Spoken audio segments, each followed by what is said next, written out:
ಸ್ನೇಹಿತರೆ, ಮೀಡಿಯಾ ಮಾಸ್ಟರ್ಸ್ಗೆ ಸ್ವಾಗತ ಸುಸ್ವಾಗತ.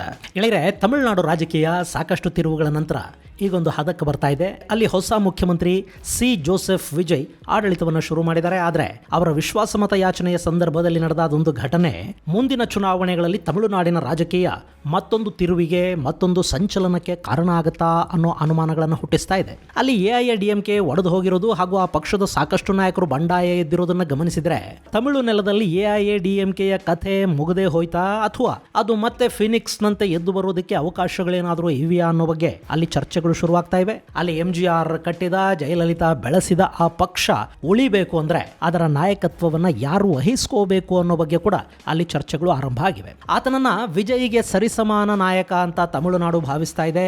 ರಾಜಕೀಯದಿಂದ ದೂರ ಉಳಿದ ಆತ ಅಕಸ್ಮಾತ್ ಎಐಎಡಿಎಂಕೆಯ ನಾಯಕತ್ವವನ್ನು ವಹಿಸಿಕೊಳ್ಳೋದಕ್ಕೆ ಮನಸ್ಸು ಮಾಡಿದ್ರೆ ಮುಂದಿನ ಚುನಾವಣೆಯ ಹೊತ್ತಿಗೆ ಡಿಎಂಕೆ ತನ್ನ ಅಸ್ತಿತ್ವವನ್ನ ಸಂಪೂರ್ಣವಾಗಿ ಕಳ್ಕೊಂಡ್ರೂ ಅಚ್ಚರಿ ಪಡಬೇಕಿಲ್ಲ ಅಂತ ಅಲ್ಲಿನ ರಾಜಕೀಯ ಪಂಡಿತರು ಹೇಳ್ತಾ ಇದ್ದಾರೆ. ಅಂದಹಾಗೆ ತಮಿಳು ರಾಜಕಾರಣ ನಿರೀಕ್ಷೆ ಮಾಡ್ತಾ ಇರೋ ಆ ಹೊಸ ನಾಯಕ ಬೇರೆನ್ಯಾರೂ ಅಲ್ಲ, ಅದು ಅಜಿತ್ ಕುಮಾರ್ ಸುಬ್ರಹ್ಮಣ್ಯಂ.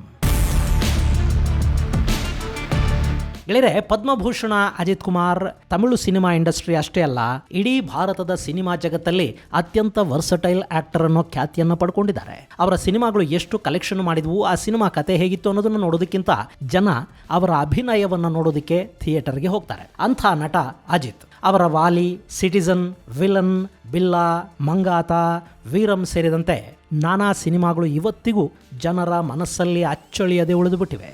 ಅಜಿತ್ ಕುಮಾರ್ ಕೇವಲ ಸಿನಿಮಾ ಹೀರೋ ಮಾತ್ರ ಅಲ್ಲ, ತಮಿಳು ಯುವಕರ ಕಣ್ಣಲ್ಲಿ ಆತ ನಿಜ ಜೀವನದಲ್ಲೂ ಹೀರೋನೇ. ಅಜಿತ್ ಬೈಕ್ ತಗೊಂಡು ಹೊರಟು ಬಿಡ್ತಾರೆ.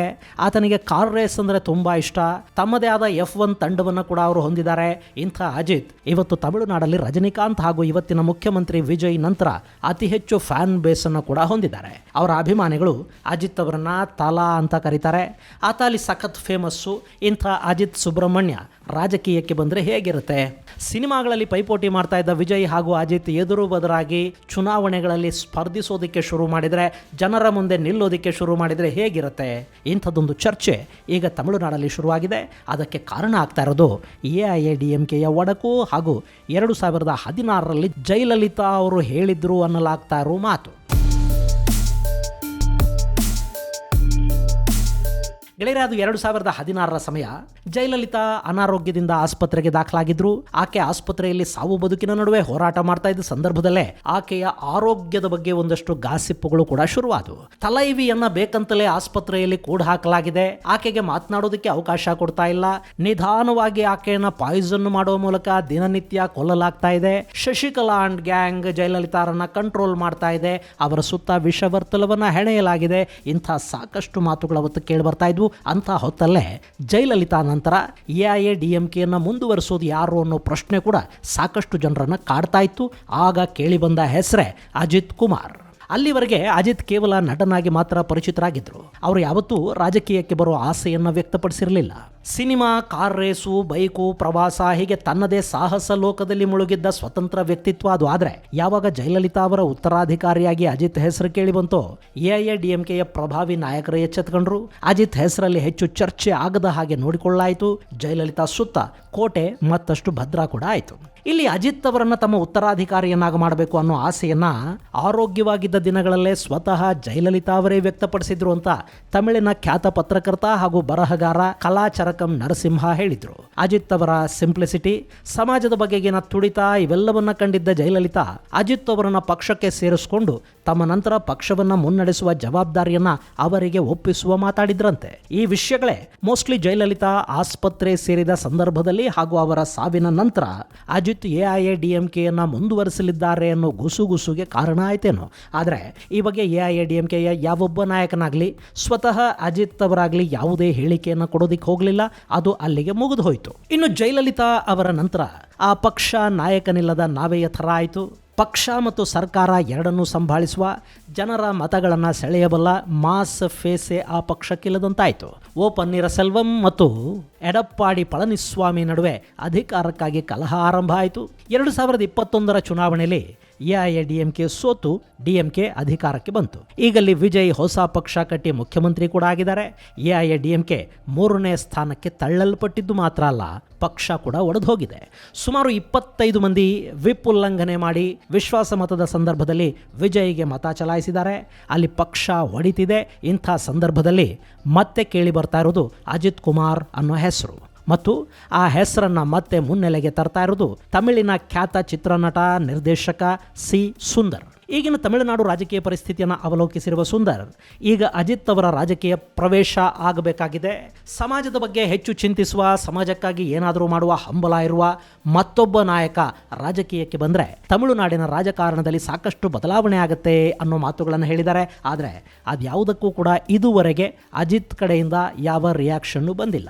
ಗೆಳೆಯರೆ, ತಮಿಳುನಾಡಲ್ಲಿ ಪರಿಸ್ಥಿತಿ ಹೇಗಿದೆ ಅಂದರೆ ಅಲ್ಲಿನ ಅತಿ ಪುರಾತನ ಪಕ್ಷಗಳಾದ ಡಿಎಂಕೆ ಮತ್ತು ಎಐಎಡಿಎಂಕೆ ತಮ್ಮ ನೆಲೆ ಕಳ್ಕೊಂಡಿವೆ. ಡಿಎಂಕೆ ಸನಾತನದ ವಿರುದ್ಧ ಮಾತಾಡ್ತಾ ಅಲ್ಲಿನ ಒಂದು ದೊಡ್ಡ ಸಮೂಹವನ್ನು, ಅದರಲ್ಲೂ ಯುವ ಸಮೂಹವನ್ನು ದೂರ ಮಾಡ್ಕೋತಾ ಇದೆ. ಅಲ್ಲಿ ಕೂಡ ನಾಯಕತ್ವದ ಕೊರತೆ ಎದ್ದು ಕಾಣ್ತಾ ಇದೆ. ಸ್ಟಾಲಿನ್ಗೆ ವಯಸ್ಸಾಯಿತು, ಉದಯನಿಧಿ ಇನ್ನೂ ಪಕ್ವಗೊಂಡಿಲ್ಲ, ಇನ್ನು ಎಐಎಡಿಎಂಕೆಗೆ ನಾಯಕನೇ ಇಲ್ಲ. ಆದರೆ ಅವರಿಗೆ ದೊಡ್ಡ ಕೇಡರಿದೆ, ಕಾರ್ಯಕರ್ತರ ಪಡೆಯಲ್ಲಿದೆ. ಆದರೆ ಜನ ಓಟುಗಳನ್ನು ನಾಯಕ ಯಾರು ಅನ್ನೋದನ್ನು ನೋಡಿ ಹಾಕ್ತಾರೆ. ನಾಯಕನ ಮೇಲೆ ನಂಬಿಕೆ ಇದ್ದರೆ ಮಾತ್ರ ಒಂದಷ್ಟು ಓಟುಗಳು ಬರುತ್ತವೆ. ಎಡಪ್ಪಾಡಿ ಪಳನಿಸ್ವಾಮಿಗಾಗಲಿ, ಬಂಡಾಯ ನಾಯಕರು ಅನ್ನಿಸ್ಕೊಂಡಿರೋ ಸಿ.ವಿ. ಷಣ್ಮುಗಂ ಆಗಲಿ, ವೇಲುಮಣಿ ಆಗಲಿ ಇವತ್ತು ಅಂಥ ನಾಯಕತ್ವದ ಗುಣಗಳನ್ನು ಹೊಂದಿರೋರಲ್ಲ. ಹೀಗಾಗಿ ಅಲ್ಲಿ ಒಂದು ಸಮರ್ಥ ನಾಯಕತ್ವ, ಜನರನ್ನು ಸೆಳೆಯಬಲ್ಲ ಸೆಲೆಬ್ರಿಟಿ ನಾಯಕ ಆ ಪಕ್ಷಕ್ಕೆ ಸಿಕ್ಕರೆ ಅದು ಮತ್ತೆ ಬಲ ಪಡ್ಕೊಳ್ಳುತ್ತೆ. ಅದನ್ನು ಅಜಿತ್ ಮಾಡಬಹುದು ಅನ್ನೋ ನಂಬಿಕೆ ಆ ಪಕ್ಷದ ಕಾರ್ಯಕರ್ತರಲ್ಲೂ ಇದೆ. ಆದರೆ ಪಕ್ಷದ ನಾಯಕರು ಗೊತ್ತಿಲ್ಲ. ಇನ್ನು ಅಜಿತ್ ಮತ್ತು ವಿಜಯ್ ಇಬ್ಬರು ತಮಿಳುನಾಡಲ್ಲಿ ಮಾಸ್ ಹೀರೋಗಳೇ. ಸಿನಿಮಾಗಳ ವಿಷಯದಲ್ಲಿ ಇಬ್ಬರ ಫ್ಯಾನ್ಸ್ ನಡುವೆ ಜಗಳಗಳಿವೆ. ಹಾಗೆ ನೋಡಿದರೆ ಅಜಿತ್ಗಿಂತ ಬಾಕ್ಸ್ ಆಫೀಸಲ್ಲಿ ವಿಜಯ್ ಸಕ್ಸಸ್ ಕಂಡಿದ್ದಾರೆ ಅನ್ನೋದು ನಿಜ. ಆದರೆ ಅಜಿತ್ ವಿಜಯ್ಗಿಂತ ಅದ್ಭುತ ನಟ ಅನ್ನೋದು ಸುಳ್ಳಲ್ಲ. ಇನ್ನು ಅವರ ಫ್ಯಾನ್ ಬೇಸ್ ಕೂಡ ವಿಜಯ್ ಬೇಸ್ಗಿಂತ ಚಿಕ್ಕದೂ ಅಲ್ಲ. ಸೊ ಅವರಿಬ್ಬರು ಪರಸ್ಪರ ರಾಜಕಾರಣದಲ್ಲಿ ಎದುರಾಳಿಗಳಾದರೆ ತಮಿಳುನಾಡು ರಾಜಕೀಯ ಮತ್ತಷ್ಟು ಕಲರ್ಫುಲ್ ಆಗುತ್ತೆ ಅನ್ನೋದರಲ್ಲಿ ಅನುಮಾನಗಳು ಇಲ್ಲ. ಆದರೆ ರಾಜಕೀಯದ ಬಗ್ಗೆ ಅಜಿತ್ಗೆ ಆಸಕ್ತಿ ಇದೆಯಾ ಗೊತ್ತಿಲ್ಲ. ಇನ್ನು ಅಜಿತ್ಗೆ ತಮಿಳು ರಾಜಕೀಯದಲ್ಲಿ ಒಂದಷ್ಟು ಹಿನ್ನಡೆ ಆಗೋ ವಿಷಯಗಳು ಇವೆ. ಅಜಿತ್ ಕ್ರಿಶ್ಚಿಯನ್ ಅಲ್ಲ, ಆತ ತಮಿಳು ಪಾಲಕ್ಕಾಡ್ ಅಯ್ಯರ್ ಕುಟುಂಬಕ್ಕೆ ಸೇರಿದವರು. ಈ ಅಯ್ಯರ್ ಅನ್ನೋದು ತಮಿಳುನಾಡಲ್ಲಿ ಶೈವ ಬ್ರಾಹ್ಮಣ ಪಂಗಡ. ಅಲ್ಲಿಂದ ಬಂದ ನಾಯಕನನ್ನ ತಮಿಳುನಾಡಿನ ದ್ರಾವಿಡ ಪಾಲಿಟಿಕ್ಸ್ ಹೇಗೆ ರಿಸೀವ್ ಮಾಡ್ಕೊಳ್ಳುತ್ತೆ ಗೊತ್ತಿಲ್ಲ. ಹಾಗೆ ನೋಡಿದ್ರೆ ಜಯಲಲಿತಾ ಕೂಡ ಮೇಲ್ವರ್ಗದಿಂದ ಬಂದವರೇ, ಅವರನ್ನ ತಮಿಳುನಾಡು ಒಪ್ಪಿತ್ತು. ಸ್ವಲ್ಪ ರಾಜಕೀಯ ಚಾಣಾಕ್ಷತನ ತೋರಿದ್ರೆ ಅಜಿತ್ಗೆ ಕೂಡ ಅದು ಕಷ್ಟ ಏನಾಗ್ಲಾರ್ದು. ಅಜಿತ್ಗಿರೋ ವರ್ಚಸ್ಸು ಹಾಗೂ ಅವರ ಫ್ಯಾನ್ ಬೇಸ್ ಈ ಜಾತಿಯ ಸಮಸ್ಯೆಯನ್ನು ನೀಗಿಸಿಬಿಡುತ್ತೆ. ಇನ್ನು ಪಕ್ಷಕ್ಕೆ ದೊಡ್ಡ ಕೇಡರ್ ಬೇಸ್ ಇದೆ, ಅದು ಕೂಡ ಇಲ್ಲಿ ಅಜಿತ್ ಸಹಾಯಕ್ಕೆ ಬರುತ್ತೆ. ಇನ್ನು ವಿಜಯ್ ಥರ ಅಜಿತ್ ಅಲ್ಲಿ ಹೊಸದಾಗಿ ಏನನ್ನು ಕಟ್ಟಬೇಕಿಲ್ಲ. ರೆಡಿ ಇರೋದಕ್ಕೆ ತಮ್ಮ ವರ್ಚಸ್ಸನ್ನು ಬಳಸಿದ್ರೆ ಸಾಕಾಗತ್ತೆ. ಆದರೆ ಅಲ್ಲಿ ರೆಡಿ ಇದೆ ಅನ್ನೋದೇ ಸಮಸ್ಯೆ ಕೂಡ ಆಗಬಹುದು. ಯಾಕೆಂದ್ರೆ ಎಐಎಡಿಎಂಕೆಯ ವೇಲುಮಣಿ ಸೇರಿದಂತೆ ಸಾಕಷ್ಟು ನಾಯಕರ ವಿರುದ್ಧ ಭ್ರಷ್ಟಾಚಾರದ ಪ್ರಕರಣಗಳಿವೆ. ಆ ಪಕ್ಷದ ಬಗ್ಗೆ ಜನರಲ್ಲಿ ಒಳ್ಳೆಯ ಅಭಿಪ್ರಾಯ ಇಲ್ಲ. ಹಾಗೆ ಆಂತರಿಕ ಕಲಹಗಳೂ ಅಲ್ಲಿವೆ. ಅದನ್ನು ನಿಭಾಯಿಸಿಕೊಳ್ಳುವ ಸಹನೆ ಹೊಸ ನಾಯಕನಿಗಿರಬೇಕಾಗತ್ತೆ. ಇನ್ನು ತಮಿಳುನಾಡಿನ ಒಂದಷ್ಟು ಜ್ಯೋತಿಷಿಗಳು ಅಜಿತ್ ತಮಿಳುನಾಡಿನ ಮುಖ್ಯಮಂತ್ರಿ ಆಗ್ತಾರೆ ಅನ್ನೋ ಭವಿಷ್ಯವನ್ನು ನುಡಿದಿದ್ದಾರೆ. ಅವರು 2030 ಹೊತ್ತಿಗೆ ರಾಜಕೀಯಕ್ಕೆ ಬರಬಹುದು. ಹಾಗೆ ಬಂದಿದ್ದೇ ಆದರೆ ಅವರು ಮುಖ್ಯಮಂತ್ರಿ ಆಗೋದನ್ನು ತಪ್ಪಿಸೋದಕ್ಕೆ ಸಾಧ್ಯವೇ ಇಲ್ಲ ಅಂತ ಅಲ್ಲಿನ ಜ್ಯೋತಿಷಿಗಳು ಹೇಳ್ತಾ ಇದ್ದಾರೆ.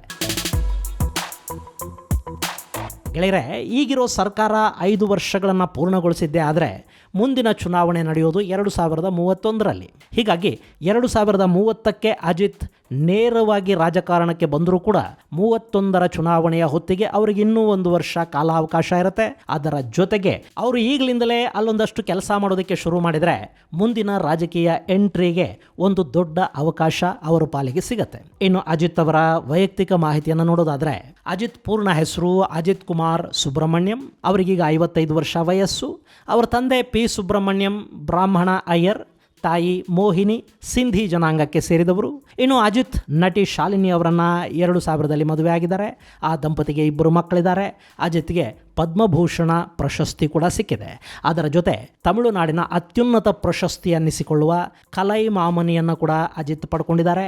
ಸದ್ಯಕ್ಕೆ ಅಜಿತ್ ಸಿನಿಮಾ ಮತ್ತು ಕಾರ್ ರೇಸಿಂಗಲ್ಲಿ ಬ್ಯುಸಿಯಾಗಿದ್ದಾರೆ. ರಾಜಕೀಯಕ್ಕೆ ಬರ್ತಾರಾ ಸದ್ಯಕ್ಕೆ ಗೊತ್ತಿಲ್ಲ, ನಾಳೆ ಬರೋದಿಲ್ಲ ಅಂತ ಹೇಳೋದಕ್ಕೂ ಆಗೋದಿಲ್ಲ. ಇದು ಗೆಳೆಯರೆ ತಮಿಳು ಸೂಪರ್ ಸ್ಟಾರ್ ಅಜಿತ್ ಕುಮಾರ್ ರಾಜಕೀಯಕ್ಕೆ ಬರಬಹುದು ಅನ್ನೋ ಸುದ್ದಿಯ ಕುರಿತಾದ ಒಂದಷ್ಟು ಮಾಹಿತಿ. ಮುಂದಿನ ಸಂಚಿಕೆಯಲ್ಲಿ ಮತ್ತಷ್ಟು ವಿಶೇಷಗಳ ಜೊತೆ ಮತ್ತೆ ಭೇಟಿಯಾಗೋಣ. ಅಲ್ಲಿವರೆಗೆ ಜೈ ಹಿಂದ್, ಜೈ ಕರ್ನಾಟಕ.